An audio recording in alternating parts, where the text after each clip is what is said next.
This is unbelievable, so incredible.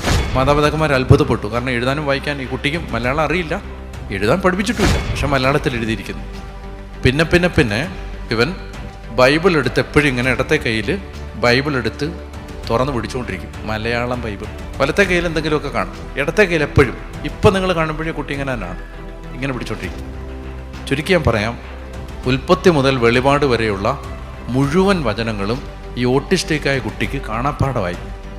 നിങ്ങൾ വിശ്വസിക്കത്തില്ലെന്ന് എനിക്കറിയാം, വിശ്വസിക്കാൻ പാടാണ്, എനിക്കും പാടായിരുന്നു, ഞാൻ നേരിട്ട് കാണുന്നത് വരെ. അപ്പം ഞാൻ പറയുകയാണ്, മോനെ എനിക്കൊരു കുറച്ച് വചനം താടാന്ന് പറഞ്ഞാൽ നല്ല മലയാളത്തിൽ എനിക്ക് വചനം എഴുതി തരും, മലയാളത്തിൽ. അപ്പോൾ അവനത് ഈ എഴുതുന്ന വചനം മുഴുവൻ അവന് കാണാതറിയാം, അത് എഴുതി തരും. ആ വചനം വായിച്ചാൽ നമ്മൾ തലകറങ്ങി വീഴും. അതുപോലെ നമ്മുടെ ജീവിതമാണ് ആ വചനം എന്ന് പറഞ്ഞാൽ കൗൺസിലിങ്ങിന് പോയില്ലേ,